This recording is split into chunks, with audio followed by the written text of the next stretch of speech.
जैसे मेरे जैसे व्यक्ति पे गोली चल सकता है, वो डर से बिहार में नहीं है। बिहार का ही है, डर से यहाँ पे नहीं आता है कि भाई आएंगे तो मेरा हत्या हो जाएगा। जैसे कि हमारा स्वागत झाड़ू चप्पल के माला से आप लोग कीजिएगा। यदि इस लड़ाई में हमारी हत्या भी हो जाती है तो इस लड़ाई को बंद नहीं करना है।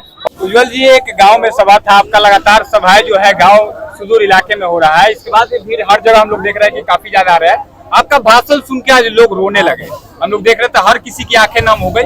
आखिर ऐसा क्या हो गया कि सब कोई आया था सुनने, हंसते हुए आया था, लेकिन नम आंखों से यहाँ से गया है?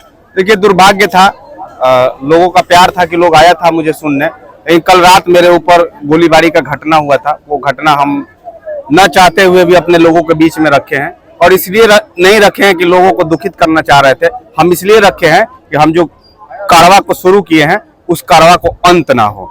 हर घर का लोग चाहता है कि भगत सिंह पैदा हो, लेकिन ये कोई नहीं चाहता कि हमारे ही घर का पैदा हो। इन माताओं में वो ताकत है, इन लोगों में वो ताकत है कि हर घर से एक भगत सिंह पैदा कर सकती है।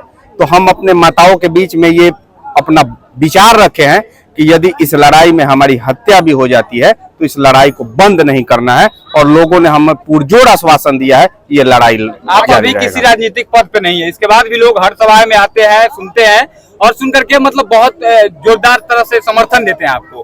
क्या कहिएगा जिस प्रकार से समर्थन मिला और आपके लिए, एक नेता के लिए जो कि अभी कुछ नहीं है, किसी पद पे नहीं है, लेकिन एक बनने का प्रयास कर रहा है, बेटा बनने का, आपके लिए लोग रोने लगे? आज तक इतना प्यार किसी नेता के लिए नहीं देखा कि एक साथ सभी लोग रो पड़े।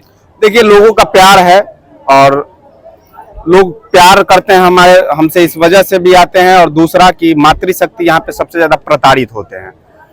जब किसी बेटा को पीटा जाता है महाराष्ट्र में तो वो किसी का बेटा ही होता है, किसी माता का ही बेटा होता है। जब कोई पलायन करता है तो उसका दर्द उसके घर की माताएं और उसकी वाइफ ये लोग सहन करती है। तो ये लोग मातृशक्ति थी, उस दुख दर्द को जानती है और उसी दुख दर्द को हम उन लोगों के बीच में उजागर करते हैं। तो हमारे साथ लोग कनेक्ट होते हैं और लोगों को ये लगता है कि ये लड़का हमारे घर का दुख दर्द समझेगा, हमारे बीच का लड़का है, हमारे घर का लड़का है। और हमारा घर का लड़का जब बोल रहा है तो सही ही बोल रहा होगा, ये बाहरी तो है नहीं कि बोल के आज बोलेगा कल भाग जाएगा। आखिर कौन लोग हमला आप पे करवाए हैं? प्रशासन जांच कर रही है, एक लोग पकड़ाया भी है और हमला जो लोग भी करवाए हैं वो उनको छोड़ा नहीं जाएगा। प्रशासन इसको लीपापोती करने के चक्कर में भी लगी हुई है, लेकिन हम लोग अपने स्तर से भी उसको छोड़ेंगे नहीं। इस हमला को लेकर क्या उज्जवल सिंह मतलब भाग जाएंगे या लड़ेंगे? अमनौर में डट के लड़ेंगे? अभी तो आपके सामने सारे लोगों से हम पूछे हैं, क्या हमको छोड़ देना चाहिए? एक परिवार होने के नाते हमारे परिवार का लोग ये नहीं चाह रहे हैं कि हम इस लड़ाई को लड़े। हमारा व्यक्तिगत ये परिवार का राय है, लेकिन मैं इन सारे परिवार का, इतना मेरे परिवार का लोग ये जो थे, इन सारे लोगों का दिल दुखा के मैं भाग नहीं ना सकता हूँ। जब ये लोग, सुनिए हम बता रहे हैं, ये सभा जो है ये दूसरा तीसरा राउंड है हमारा। हम चुनाव लड़ने से पहले हर गांव में सभा करके हर माता और हर चाचा लोग से आशीर्वाद और आज्ञा इजाजत लिए थे चुनाव लड़ने का। तो वो लोग हमको आज्ञा और इजाजत दिए थे, तो उनको छोड़ के मैं भागने वाला नहीं। एक सवाल लेंगे कि आपने मन से कहा कि 2000 लोगों को, 2000 बच्चों को रोजगार देंगे अमनौर में।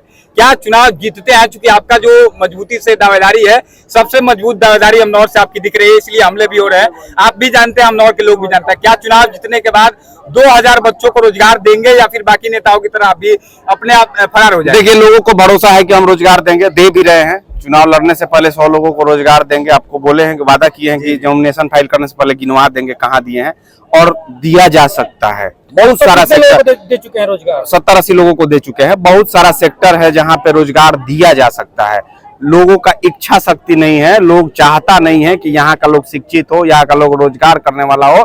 बाहर का नेताजी भी नहीं चाहते हैं कि यहाँ का लोग यदि यहीं पे इंडस्ट्री लग जाए। आप देखिए, बाहर का कोई इंडस्ट्रियलिस्ट यहाँ पे क्यों नहीं आना चाहता है? क्योंकि वो सरकार द्वारा बैरियर लगाया गया है कि तुम बिहार में जाकर फैक्ट्री लगाओगे तो गुजरात का फैक्ट्री कैसे चलेगा? तो इन सारे चीजों का, इन बंधनों को हम तोड़ूं। मेरा बहुत सारा फ्रेंड इंडस्ट्रियलिस्ट है, वो डर से बिहार में नहीं है, बिहार का ही है, डर से यहाँ पे नहीं आता है कि भाई आएंगे तो मेरा हत्या हो जाएगा। जैसे मेरे जैसे व्यक्ति पे गोली चल सकता है तो जो फैक्ट्री लगाया उसका फैक्ट्री भी लुटा सकता है। तो यदि हम लोग सरकार में आते हैं तो कहीं ना कहीं उन लोगों को भरोसा है कि हमारा हितवा रहेगा विधायक, तो कोई हमको बाल बाका भी नहीं कर पाएगा और हम लगाएंगे, रोजगार करके दिखाएंगे। यदि ये करने में हम सक्षम नहीं होंगे तो दोबारा हम चुनाव नहीं लड़ेंगे और लोगों के बीच में नहीं जाएंगे। इसके बावजूद भी हम लोग के बीच में यदि जा रहे हैं तो लोग से ये भी कह रहे हैं कि हमारा स्वागत झाड़ू चप्पल के माला से आप लोग कीजिएगा। दोबारा निर्लज की तरह आंख में आंख आपके पास डाल के वोट मांगने जब जाएंगे तो मेरा स्वागत आप अपने तरीके से कीजिए।